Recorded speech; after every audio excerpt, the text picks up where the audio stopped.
Em algum lugar neste momento há uma mulher silenciando uma dor, apertando os dentes, engolindo o choro e fingindo que está tudo bem. Este lugar pode ser um quarto escuro, um elevador ou até mesmo o seu próprio casamento. Seja muito bem-vindo, seja muito bem-vinda ao 8º episódio do Após o Silêncio. Eu sou a Ana Chichorro. Antes de começarmos o episódio, onde vamos falar sobre violência física, violência psicológica e violência sexual, pode ser algum momento você precise pausar. E está tudo bem. Cuide de você. À minha direita está a Marluce. Marluce foi silenciada aos 12 anos. E isso trouxe uma vida com muita dor, mas também de muita reconstrução. Seja muito bem-vinda, Marluce. Muito obrigada por confiar em nós e vir até nós contar a sua história. Eu que agradeço a oportunidade. Para mim é uma honra, né, estar podendo dividir um pouquinho dessa história e a gente poder tocar outras mulheres, né, e elas saber que sim, existe uma saída. Muito bem, muito obrigada. E à minha esquerda está a Fabiane Silva, psicóloga, sexóloga há mais de 30 anos. Seja muito bem-vinda, Fabiane. Fabi, você dá nome ao que muitas vezes só é sentido. Olá, é um prazer estar aqui com vocês. Acredito que vai ser uma conversa muito rica, né, com você, com a Marluce, e a ideia é a gente poder contribuir com tantas mulheres que vão estar nos vendo, ouvindo e poder diminuir cada vez mais a violência. Acho que esse é o objetivo maior da gente estar aqui hoje. Sim, entendemos que cada vez está a violência aumentando, né, e trazer conhecimento a mulheres que como a Marluce, mostrar que existe uma vida, existe reconstrução depois da violência, né? Sim. Marluce, conta pra gente quem era a Marluce com 12 anos. Como você era, como era a sua vida, como era essa menina? A Marluce, ela era muito sonhadora. Ela amava o que ela fazia. Eu venho de uma família conservadora, evangélica desde berço. E então eu amava o que eu fazia dentro da igreja, a participação. Então aquilo para mim era vida, né? Eu estudar também, amava estudar, tanto é que eu queria ser professora. E hoje estou aqui numa profissão totalmente diferente, mas era cheia de vida. Era espontânea, era feliz, era alegre, sempre sorridente. E aí, depois de um tempo, isso foi mudando. Você foi silenciada? Fui silenciada. Com 12 anos eu sofri um abuso e esse abuso ele trouxe marcas muito, muito fortes, assim, que me silenciaram mesmo. O que te traz à memória desse? Eu sentia nojo de mim, eu me sentia muito culpada, muita culpa eu tinha e isso me travava. Então eu me reprimi mais, eu comecei a não sorrir tanto, a não demonstrar o quanto eu era feliz, ou quanto, né? E foi criando uma capa ali pra mim, né? E com tudo isso veio muita raiva. Eu tinha muita raiva. Então aquela menina feliz, sorridente, se transformou numa menina fechada, silenciada e com muita raiva. Muita raiva. Uma irritabilidade, assim, muito grande. Não dava muito pra falar comigo, assim, que eu explodia. E as pessoas próximas de você não percebiam essa diferença? Sua mãe não percebeu essa mudança? Não. Não, porque perto deles eu disfarçava muito também. Né? A gente coloca um sorriso no rosto quando não tá bem. A gente finge estar bem, né? Para que aquilo não demonstre. E querendo ou não, na época eles também não tinham muito conhecimento. Hoje a gente consegue... Hoje, com o conhecimento que a gente tem, ainda algumas coisas passam despercebida, né? Então, assim, mas na época não tinha. Então, tu coloca um sorriso no rosto, finge que tá tudo bem e segue a vida. Antes de, Fábio, você nos contar como que acontece na versão clínica da criança que passou por isso, você consegue contar pra gente como aconteceu o fato? Então, foi dentro da minha própria casa. Os meus pais estavam viajando e eu fiquei sozinha. E era um domingo de manhã, e quando eu acordei, que me dei por conta, a pessoa já estava em cima de mim. Era uma pessoa conhecida. Era Conhecido da sua família? Amigo da família. Amigo da família. Pessoa de confiança. De confiança. Então a gente percebe que nunca é uma pessoa estranha, né? É sempre alguém próximo. Muito próximo. Né? Nunca é alguém distante. Pode acontecer, mas é raro. Geralmente é próximo. Gente próxima. E isso me travou também porque eu tinha que conviver com essa pessoa. Foi apenas uma vez, né? Mas, assim, que foi uma vez, mas que trouxe um trauma, um negócio muito grande, assim, porque você se sente invadida, você se sente insegura e você percebe que você não consegue se proteger, que você tá vulnerável. Mas você era uma menina de 12 anos. Era uma criança. Uma criança. Uma criança. Uma criança, como você ia se proteger? Você estava sob a proteção dele, não estava? Sim. Naquele momento, era eles que teriam que cuidar de mim. Você. Né? Então, foi, assim, algo que mexeu muito. Então, tudo isso passava na minha cabeça, né? E até um certo ponto, eu culpava a minha mãe, que não estava ali. Mas eu culpava ela porque eu me sentia abandonada por ela nesse momento. E aí a nossa relação também só ladeira abaixo, porque eu não conseguia. Então, quando eu olhava pra ela, essa raiva, esse momento, porque assim, eu queria que ela visse. Eu queria que ela enxergasse que eu tava naquele sofrimento, mas sem falar nada, né? É o que a minha criança esperava. E não foi o que aconteceu. Então, com isso tudo, acabou o nosso relacionamento também sendo muito conturbado, assim. Você dava em questões de ataques de raiva, de brigas, Sim. assim, foi ficando mais violenta na família, discussões? Muita discussão. Não dava pra falar comigo mesmo, assim, tocar. Sabe, aquilo vinha que eu não sei explicar de onde vinha, mas vinha muito forte, assim, e me dominava. Às vezes eu falava coisa que eu não queria falar, né? Então, vinha muita coisa assim. Fábio, a gente dá pra perceber como a diferença no comportamento da criança, né? Dentro de casa. Sim, eu acho que antes da gente falar, né, de qualquer coisa em relação ao que a Marluce está trazendo, eu acho que é importante a gente falar sobre o que é violência sexual. Isso mesmo. Né? Porque, foi apenas uma vez, né? Que não é pouco. Eram pessoas próximas. Então, assim, qualquer tipo de contato com o corpo da criança, né, ou de uma adolescente, sem a permissão, né, sem que seja, que haja um consentimento, e que numa criança, se houver um consentimento é porque ela nem está entendendo o que está acontecendo, é violência, né? Então, durante muitos anos tinha muito aquela ideia, né, de que, mas não houve conjunção carnal, que era o termo que se usava, né, ou não houve penetração, então não foi assim, colocou no colo, mas não teve mais nada além disso. Isso já é uma violência. Eu acho que é importante, a primeira coisa, é a gente deixar claro. isso muito claro, né? E assim, um evento como esse deixa um trauma. E o trauma, ele altera tanto o desenvolvimento cerebral, quanto deixa marcas no corpo, quanto altera o desenvolvimento psicológico. Tudo é afetado, né? Então, quando você conta, né? Eu virei uma menina explosiva, com raiva, agressiva, né? Isso é um efeito do trauma. Por quê? Porque é como se o cérebro ele ficasse hiperativado, né? Hipervigilante. Modo de defesa. Exatamente, né? E essa defesa, essa hiperativação vem através do pânico, da ansiedade aumentada, né? Que pode oscilar com momentos depressivos, de crises, de choro. Então, isso faz parte desse contexto, né? Então, assim como desregula o cérebro, afeta as emoções, né? No sentido de trazer essa dificuldade nas relações, porque veja, né? Do que você nos contou nos bastidores da sua história, também não foi uma história em que a sua mãe foi responsável por isso, porque ela estava indo cuidar de outra pessoa, sua família, deixou você aos cuidados de alguém que eles confiavam, né?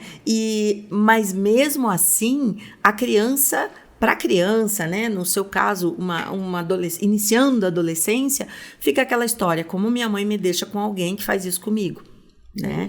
Então, isso é muito difícil. É muito difícil. E até o momento em que você pôde contar e que vocês puderam conversar sobre isso, ficou uma lacuna muito grande, né? Em que você ficou sufocada e sozinha.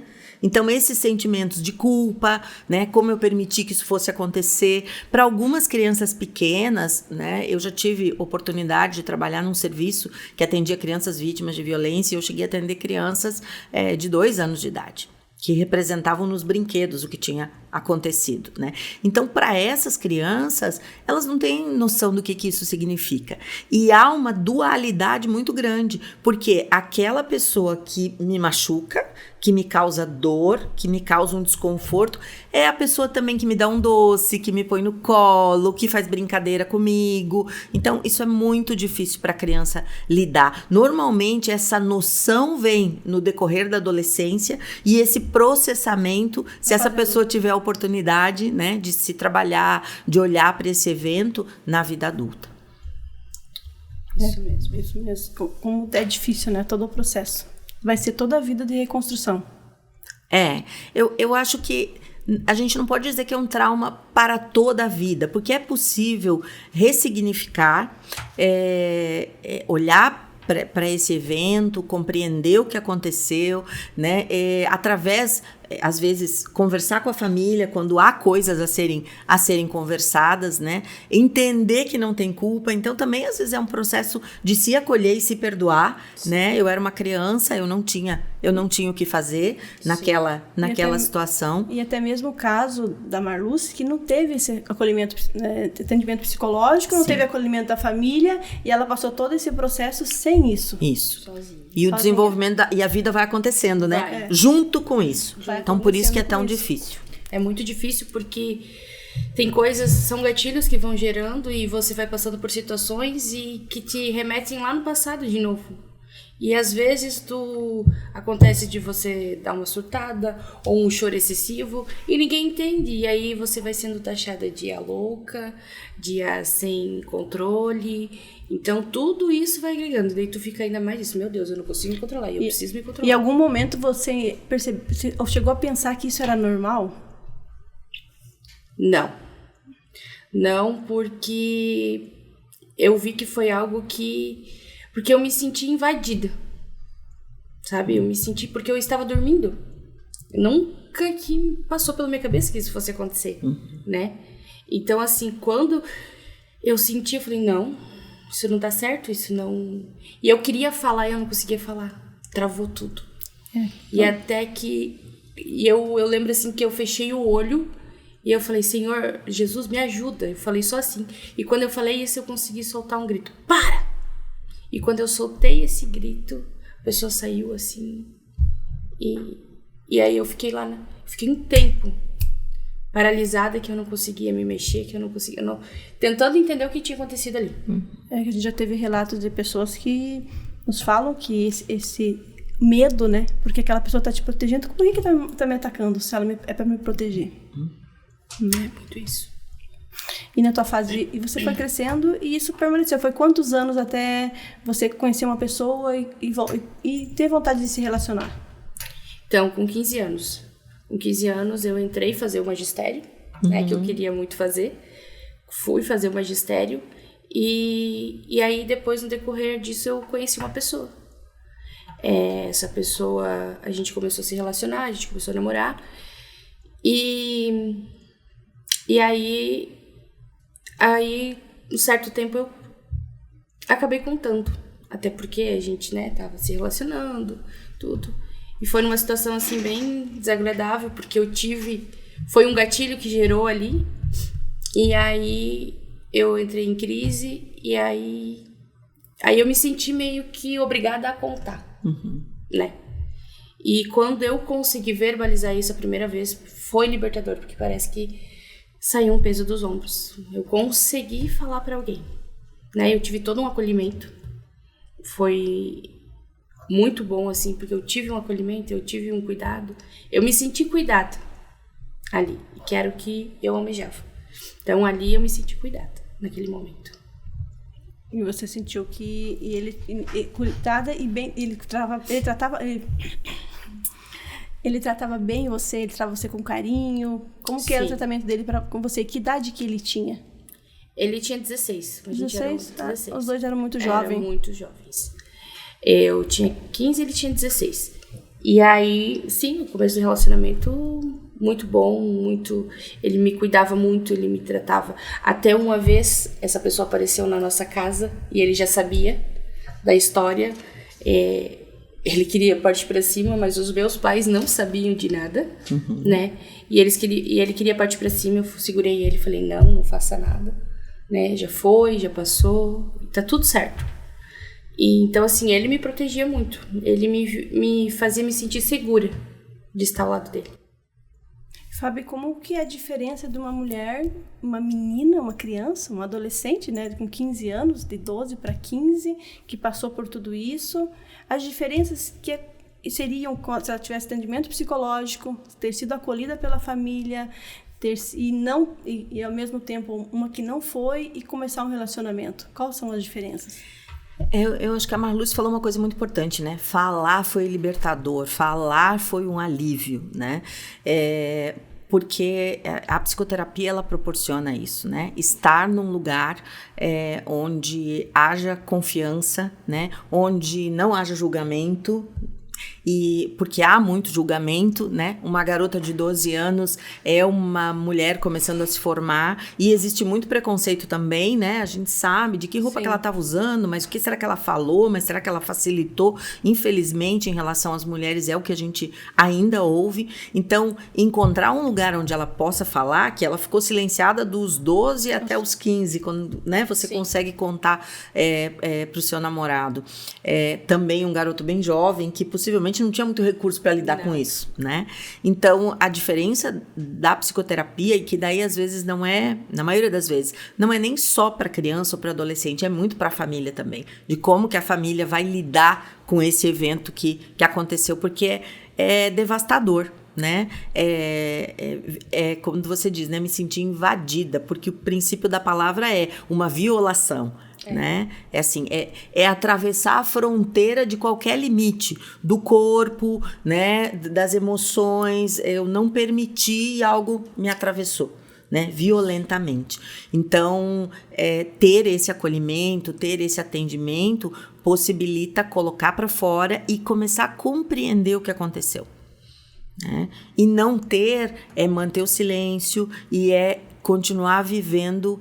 E eu já atendi mulheres com 30 anos que estavam contando pela primeira vez, né? Olha, minha mãe não sabe disso até hoje, né? E também, normalmente são pessoas muito próximas, né?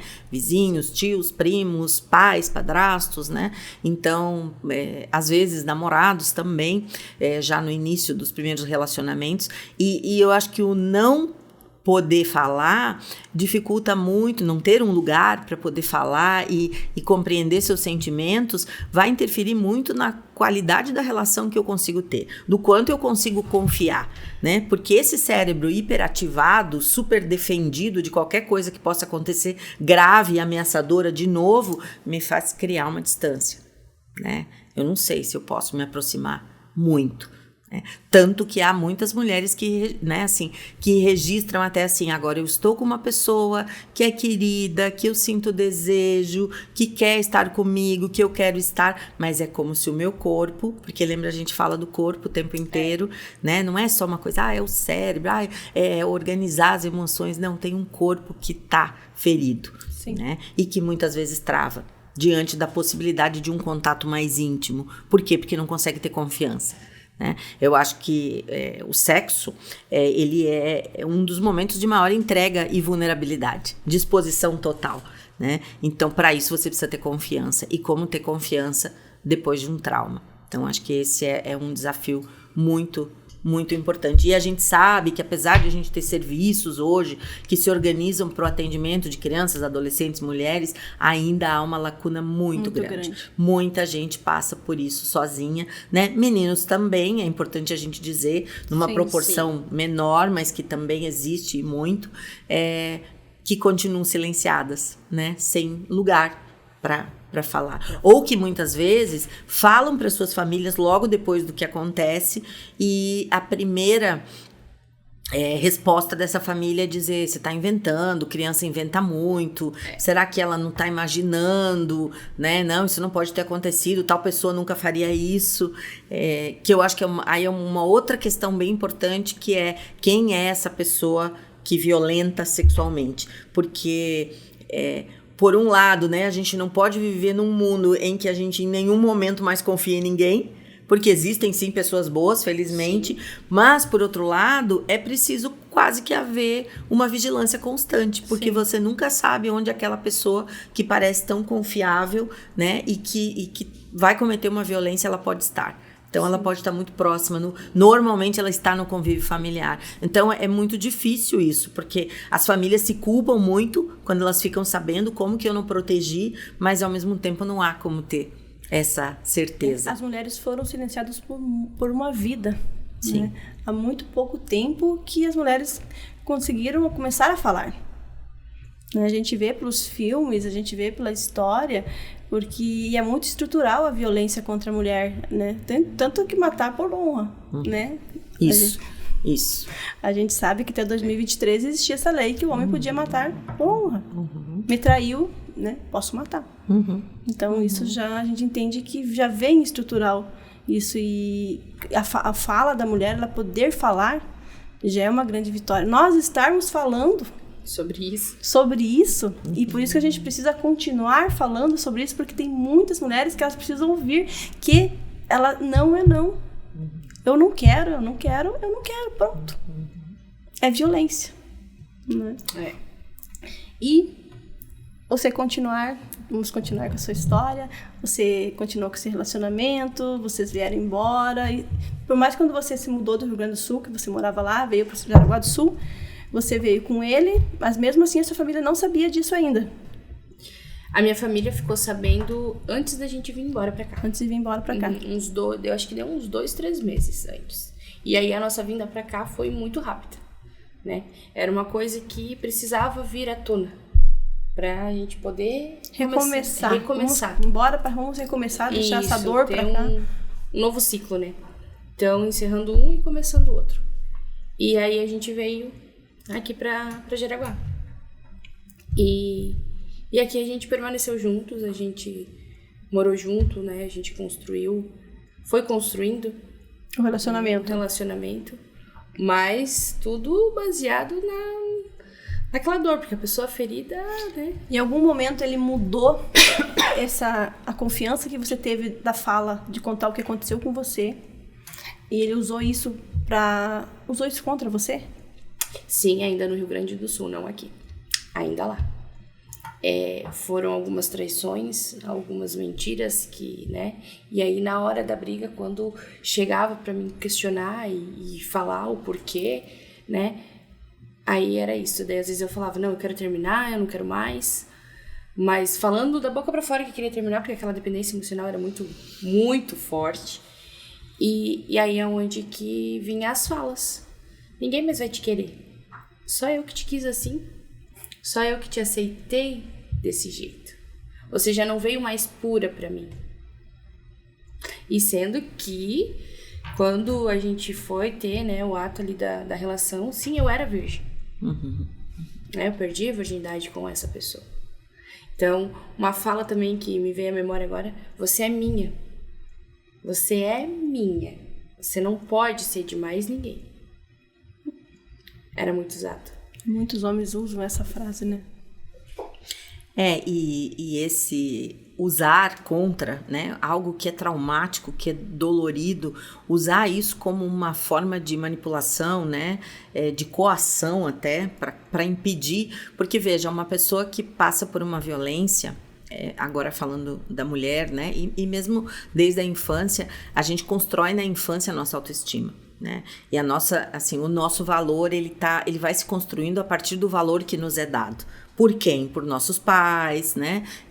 Pelas nossas primeiras relações sociais, as amizades, a professora. Por isso que tantas pessoas dizem, eu tinha uma professora, né? Eu tinha um avô que dizia que eu não ia ser nada na vida, sim, né? Eu tinha uma professora que era muito brava e eu era tratada como a burra da sala. Por que isso também traumatiza tanto? Porque são as primeiras figuras que vão mostrando pra gente qual que é o nosso valor, né?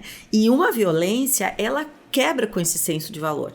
Porque você é tratado de uma forma objetificada, um objeto para o prazer do outro. Então, a minha construção de valor, ela fica muito fragilizada, né? Quando eu estou numa relação afetiva, tentando me reconstruir, e a outra pessoa usa uma dor como uma forma de manipulação, quer dizer, de novo, volta para aquele lugar, né? Ativa aquele lugar de objeto, de uma pessoa menor, de alguém que tem menos possibilidade, até, inclusive, para sair dessa relação. Sim. Né? Porque só eu que te quis assim. Né? Então, e isso não é só em relação a mulheres que sofreram violência, é em relação a mulheres com corpos diferentes do padrão, sim, é em relação a mulheres pretas, é em relação a mulheres que têm alguma deficiência física, isso é uma constante, assim, e é quase como que um estreitamento do caminho, sabe? Eu não consigo sair. Porque realmente, eu sou só isso e é só aqui que eu consigo ficar. Se eu sair daqui, eu não vou conseguir nada na vida, né? Então, é um mecanismo psicológico que se junta com uma história muito difícil, sim, e paralisa. E ele tá manipulando ela, né? Sim. Pra ela continuar naquele relacionamento e, de certa forma, é um narcisista, né? É um perfil narcisista. É uma pessoa dominadora, né? Essencialmente dominadora. Dominando. E vocês vieram e ficou pior. Aí aqui piorou. Aqui piorou porque aí eu tinha... Quando começava a briga, né? A primeira violência que eu sofri foi ainda no Rio Grande do Sul.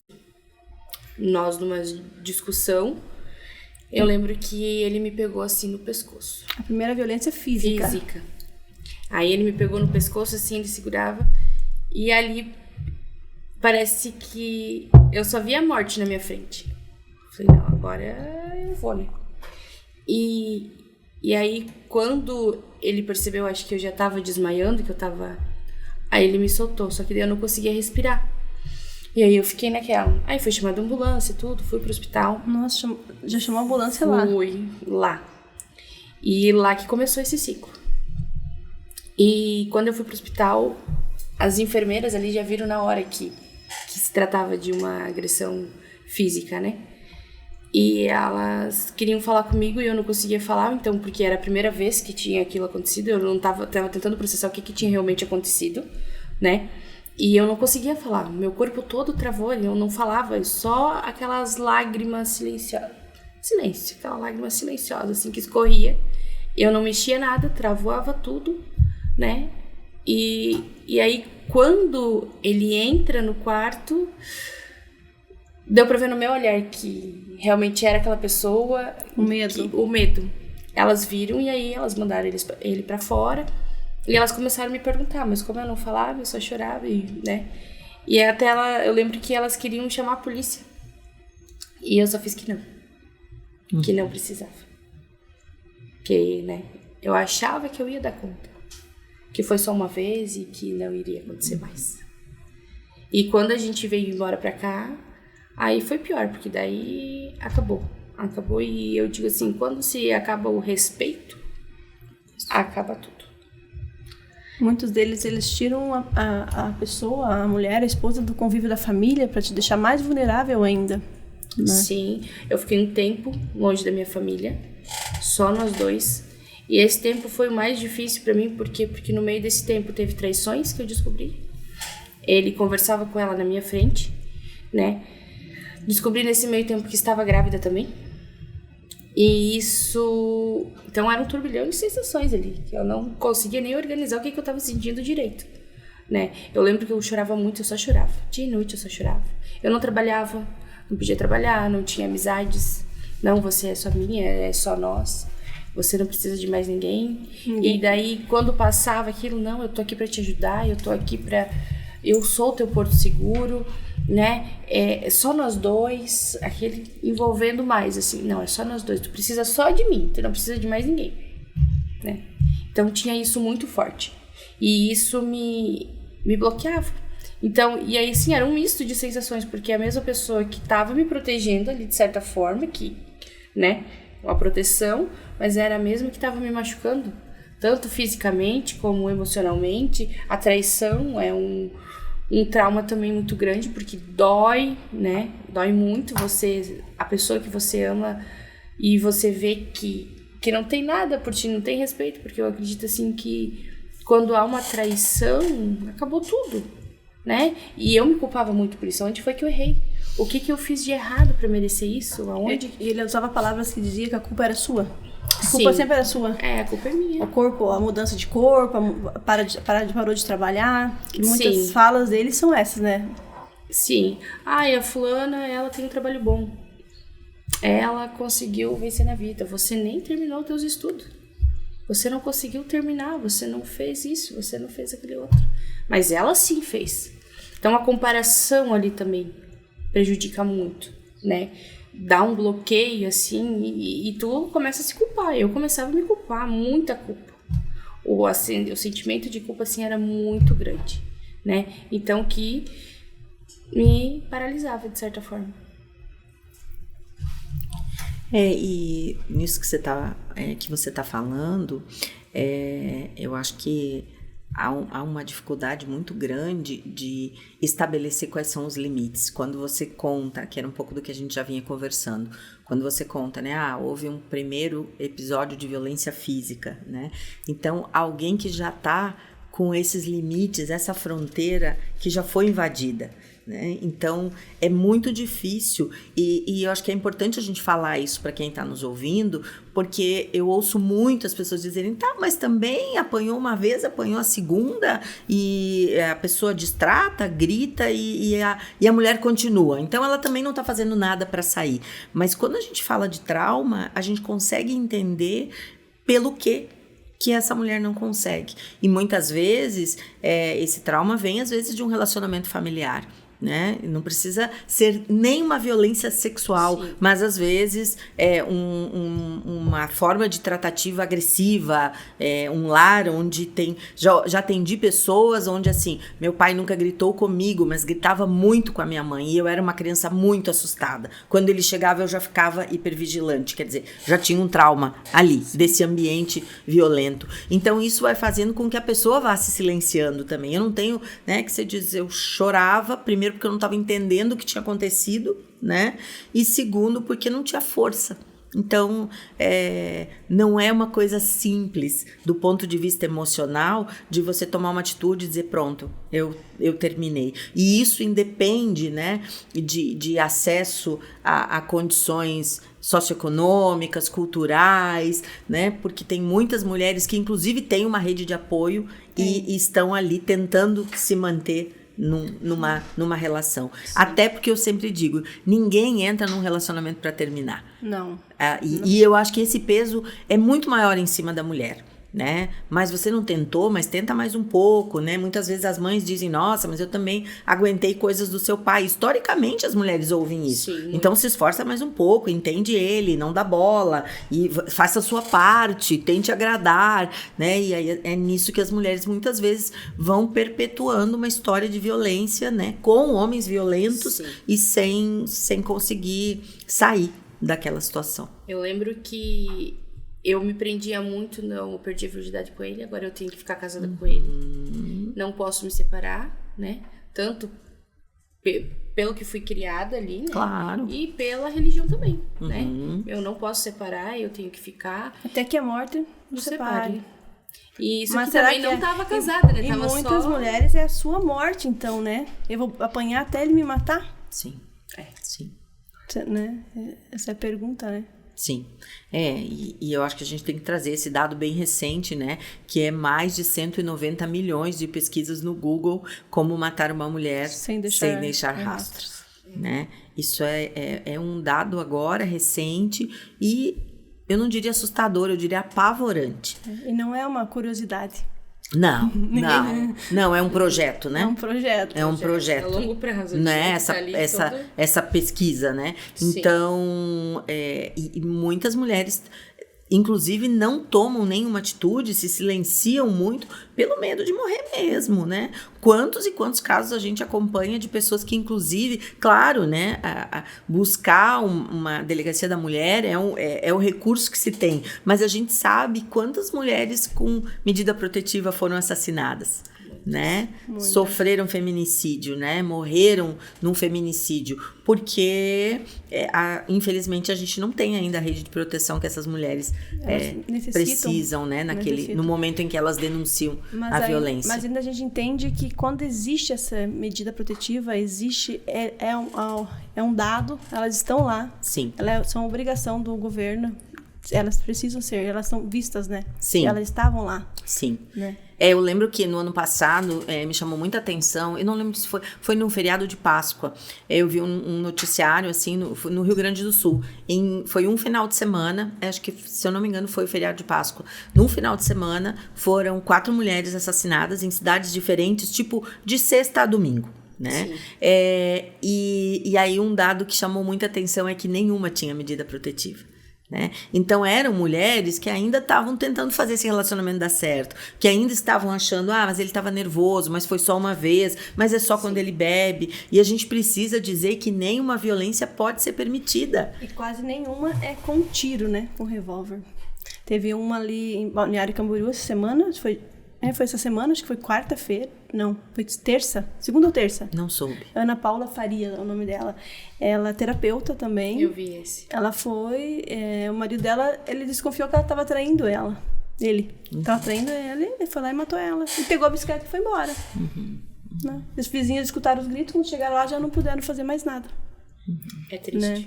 E nós temos muito que falar sobre mulheres que são violentadas sexualmente dentro do casamento. Sim. Né? Porque você precisa fazer isso para o seu marido, é necessário, você tem que fazer, não importa se você quer ou não. Né? Eu, por muito tempo, eu sempre falava, eu sofri todas as violências, tentativa de homicídio, violência psicológica, violência moral, violência patrimonial, mas eu nunca sofri violência sexual. Eu dizia, eu nunca sofri violência sexual. Tá, comecei a fazer terapia e eu fui casada por um tempo, por 17 anos com uma pessoa, e a minha terapeuta disse assim, Ana, mas como? Assim, você nunca sofreu violência sexual? Eu falei, não, sexual eu nunca sofri, eu dizia pra ela. E uma época eu morava na cidade de Foz do Iguaçu, e eu tive uma gravidez. E a minha psicóloga, ela falou assim, Ana, quantos filhos você tem? Eu falei, eu tenho 2, a Cauane e o Micael. Eu falei, não, mas eu tive um aborto. Eu tive um filho, eu tive um aborto. Daí ela falou assim, sim. E como que foi? E daí eu lembrei. Daí eu falei assim, eu estava grávida, né? De 2 meses. E veio vindo as lembranças. E essa pessoa com quem eu era casada, ele não queria filhos. Quando eu engravidei, ele falou, não, eu não quero filhos de jeito nenhum. Você não vai ter filhos de jeito nenhum. E eu trabalhava muito, porque na época a gente era bem pobre mesmo, assim. Eu tinha 2 empregos. Das 5 da manhã às 2 da tarde eu trabalhava numa padaria. E das 2 da tarde às 17 horas eu fazia faxina. E nesse período eu levantei pra ir e tava com sangramento. Trabalhei o dia todo, voltei, da noite falei pra ele, tô bem cansada, tô com sangramento.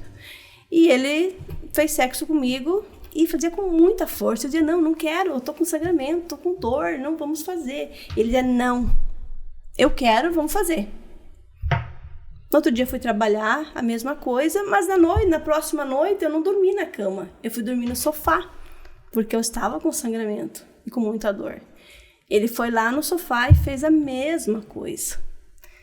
E eu dizia, não, eu estou com sangramento, não quero fazer. Ele falou, não, vai fazer, porque eu sou seu marido, eu quero e você vai fazer. E senti muita dor, e doeu tanto em mim aquilo, eu me senti tão, sabe, parece que doía minha alma aquilo. E na verdade dói a alma. Atravessa a carne, né? Como tu disse. E no outro dia, pela manhã, eu estava com muita dor, muito sangramento, fui para a padaria para trabalhar. E lá eu senti, mas trabalhei, porque eu não podia sair da padaria, trabalhei até às 14 horas. E liguei pra ele, falei, tô com muito sangramento. Ele falou, eu preciso ir pro hospital. Ele falou, você se vira, porque eu preciso trabalhar. E se vê quanta coisa a gente se permite viver.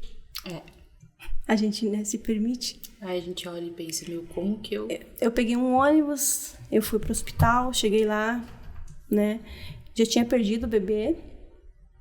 E depois eu peguei o último ônibus da noite, que foi às 23h30. Voltei e já tinha perdido. E eu sempre entendi que eu nunca tinha sofrido violência sexual, eu nunca tinha sido estuprada. E eu fui. Eu fui por aquele homem, fui estuprada. E depois, nas próximas conversas, eu fui muitas vezes. Muitas vezes. Muitas. E depois eu fiquei sabendo que ele fez outras coisas terríveis com pessoas muito próximas que eu amo muito. Então eu fui estuprada muitas vezes por meu próprio marido dentro da minha casa. E como eu fui, existem muitas mulheres que são todos os dias. Muitas. Que elas estão cansadas, porque como naquela fala dele assim, eu tô trabalhando, se vira, mas eu estava trabalhando. Uhum. As mulheres, elas trabalham o dia todo. Elas chegam em casa super cansadas. Mas elas não chegam em casa e vão deitar no sofá. Elas vão cuidar da casa. Elas passam no supermercado. Elas vão fazer janta. Elas vão cuidar dos filhos. E nem sempre elas têm, o marido vai ajudar elas.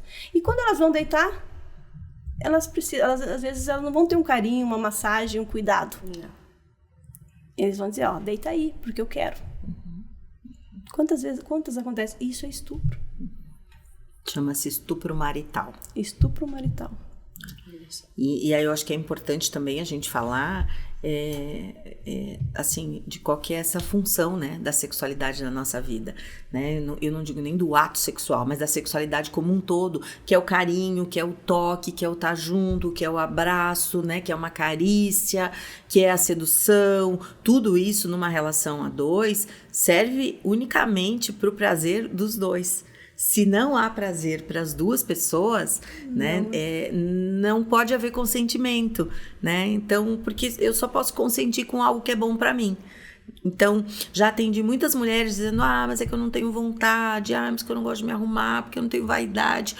Ao longo do processo, a gente foi vendo que era uma relação extremamente violenta, que quando a mulher consegue sair dessa relação, ela consegue enxergar o corpo, ela consegue se reconectar com ela mesma, como pessoa, com as suas emoções, com a sua vaidade, com o seu cuidado, porque ela está destruída na relação, né? Com alguém que não chega para dividir prazer, né? Chega para ter prazer de novo numa relação de objeto com aquela mulher, né? Você casou, você tem que... E aí, de novo, vem a questão transgeracional, né? Muitas vezes da avó, da bisavó, da mãe, né? Não, mas é assim, eu aguentei seu avô, seu pai até o final. Seu pai também era assim, homem é assim, né? E aí nós precisamos falar de uma outra coisa importante, que é a educação das nossas meninas, né? Dos meninos também, nesse universo de machismo estrutural que a gente tem, obviamente, mas como a gente está falando de violência sexual contra a mulher, e eu acho que a gente tem que educar as nossas meninas e falar disso com as meninas, porque eu já atendo adolescentes durante toda a minha profissão, e quantas meninas eu já atendi de 16, de 17, né, de 15, assim como você começou seu relacionamento, e que tem já o apertão no braço, que já tem com essa roupa você não vai, que já tem o excesso de álcool, que já tem o empurrão, né, aí usa moletom para ir para a escola para a família não ver, né, e mas eu amo ele, mas é porque aquele dia ele ficou com ciúme, porque viu não sei o que no meu celular, né? E, mas depois ele me disse que me ama e me pediu desculpas. Então isso começa lá na adolescência, né? E vai sendo levado ao longo da vida, porque não há infelizmente a gente não tem uma educação para relações saudáveis e a gente não tem uma educação em sexualidade. Então a violência ela é naturalizada nas relações, infelizmente. Infelizmente, né? E eu lembro que uma das falas também era assim, você tá sorrindo demais. E quando você sorri assim, você está se oferecendo. Então, tira esse sorriso do rosto. Você não pode sorrir. Você só pode sorrir pra mim, quando eu estiver em casa e que a gente estiver junto. Mas e quando saía, aí o que acontece? Vinha aquele medo, como que eu vou me comportar? O que eu vou fazer? Aí eu ficava tensa, assim, reprimida. Porque eu tinha que cuidar tudo que eu ia fazer, porque se eu, né, às vezes nem fazia nada, era motivo de briga. Não, porque eu vi você olhando. Você estava olhando. E nem estava, às vezes estava olhando lá pro nada, né, com tanta de coisa que tinha na cabeça. Então tudo isso era muito reprimido, né, muito reprimido ali. E eu lembro assim, hoje eu vejo algumas fotos, o olhar nas fotos. o olhar de tristeza, aquele olhar de dor mesmo, sabe? Né? O sorriso não era aquele sorriso de antes, né? Aquele sorriso. Então, tudo então foi validando desde do abuso, que ali já me reprimi, já fiquei, né, não era mais aquela menina alegre, e aí quando chega no relacionamento você também não pode sorrir. Porque se você sorrir, você tá se oferecendo para os outros homens. E não era nada disso, né? E a gente vai, e eu na dependência emocional que eu tava ali, naquele amor que eu tinha, não, eu vou fazer porque eu não posso perder, né? Tá certo, eu tô sorrindo demais, ou eu tô me comportando errado, eu tô, né? Então, tudo isso. E aí, quando tu para pra pensar, tu fala, meu Deus. É que nem tu falou antes, como a gente se sujeita a tanta coisa, né? E a gente não faz ideia que... E existe um período para você ter essa virada de chave, para você entender que aquilo não é assim, né? Eu não mereço isso. Sim. Isso não é para mim, isso é violência, né? E a gente entender que por nós que passamos por isso, entender que as mulheres que estão passando por isso, elas também vão ter esse tempo, né? Ou ter esse olhado com empatia para elas. Sim. Né? Ter empatia. E qual foi a sua... O que aconteceu que teve essa tua virada de chave, que te virou? Que você falou, agora é a hora, chega, eu não quero mais isso pra mim. Foi quando eu engravidei e logo depois eu perdi. E na perda ali eu me vi sozinha no hospital. Eu falei, não, chega. Eu não quero mais isso pra mim. Por mais que eu ame, por mais que... Ali eu falei, não, isso não é vida, isso não é cuidado, isso não é amor. Não tem nem respeito, né? Eu falei, não quero isso pra mim. E só que não saí logo de primeira. Foi devagarinho.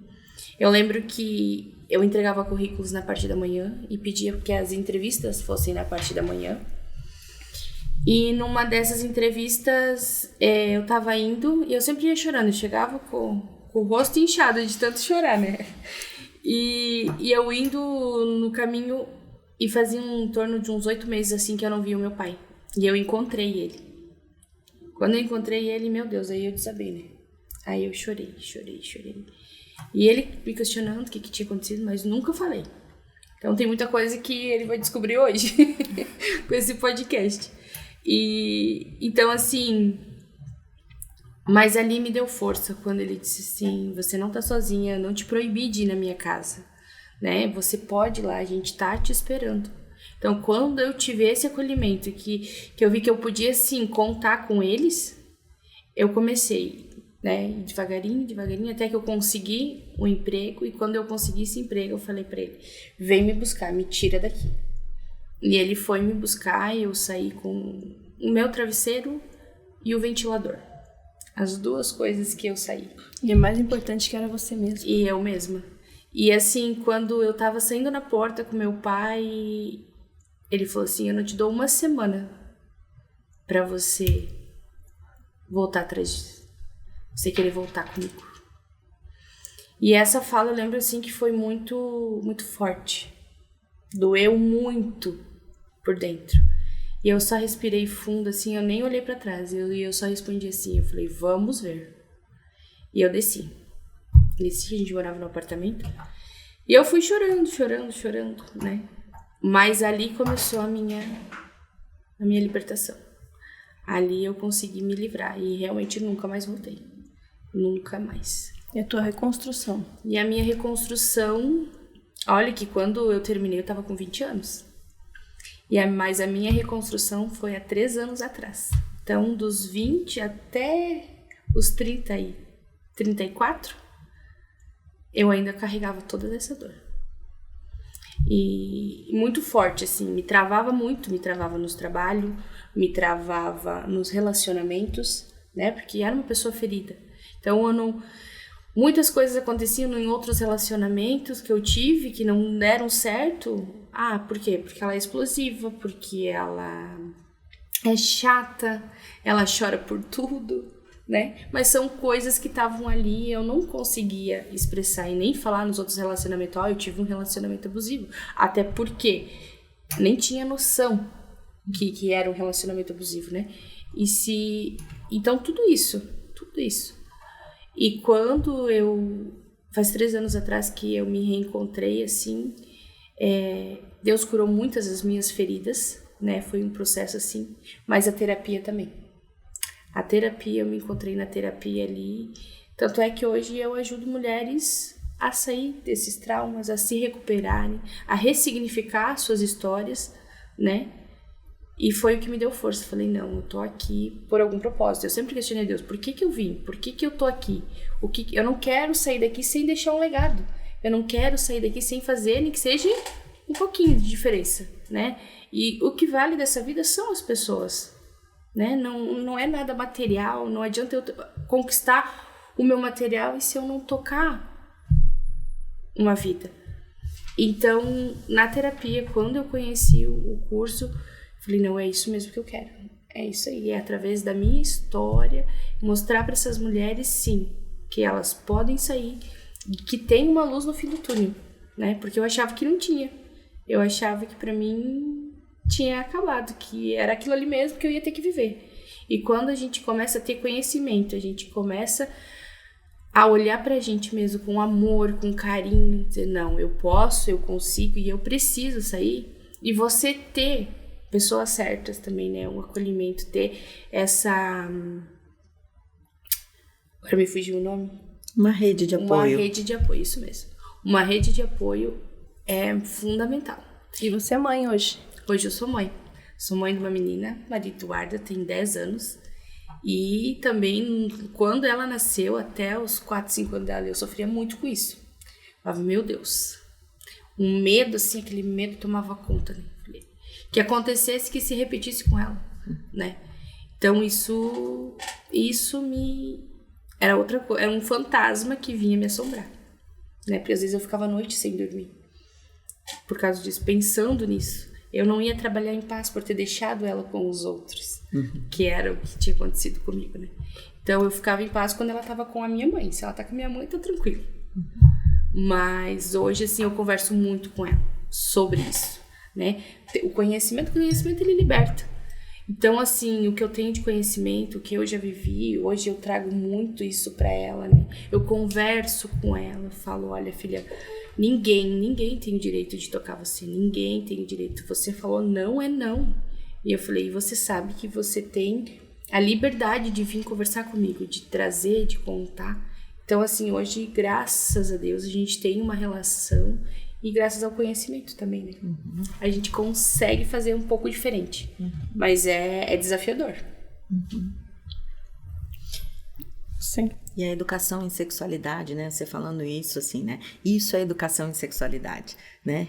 Há um preconceito tão grande, a gente precisa falar disso também, né? De que que todo mundo vai ficar com todo mundo, que quase como se fosse uma coisa promíscua, né? Quando a gente fala de educação em sexualidade, vai ensinar a fazer sexo na escola. Não, vai prevenir violência, né? Que essa prevenção precisa começar dentro de casa, precisa ir para os grupos, precisa estar na escola, precisa estar em todos os lugares, porque as violências estão acontecendo, né? E falar sobre isso, abrir o tema.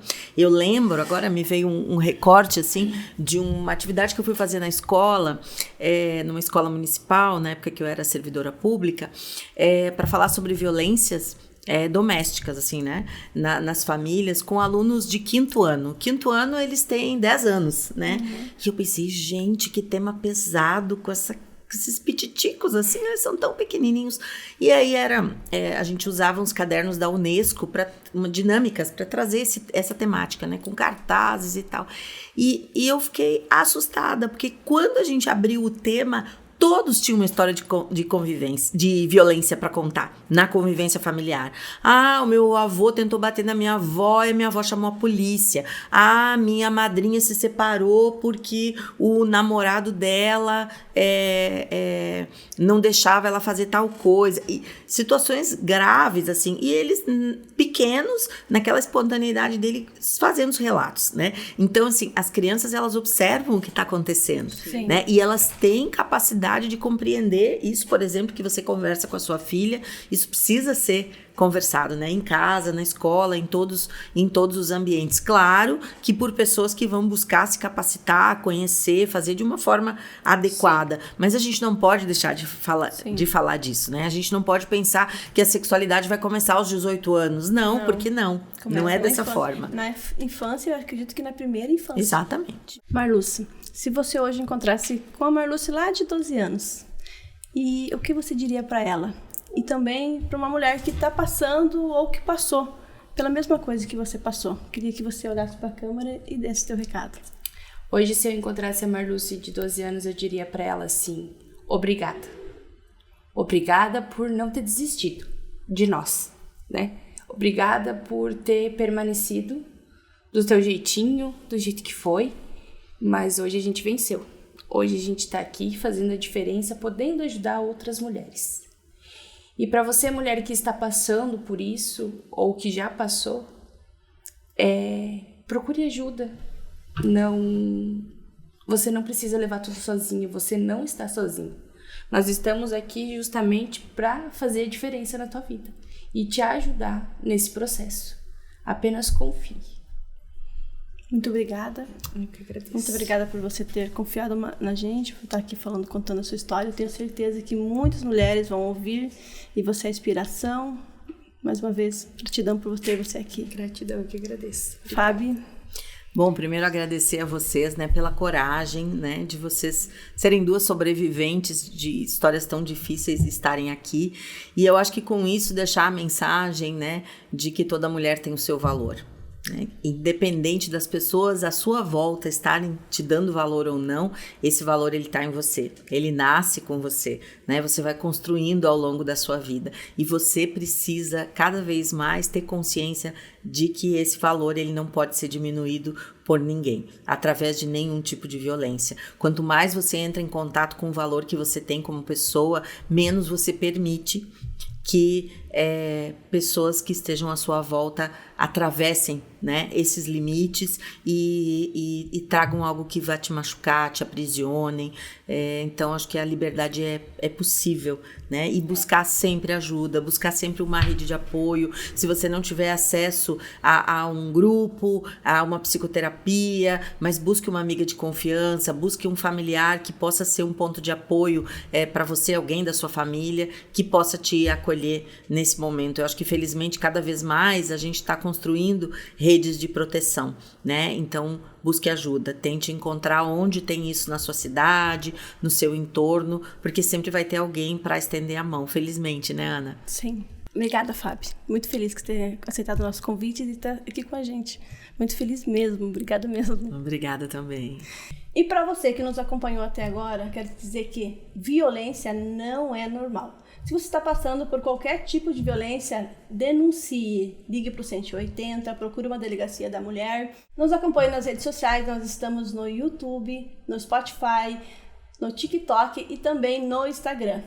E esse foi o 8º episódio do Após o Silêncio.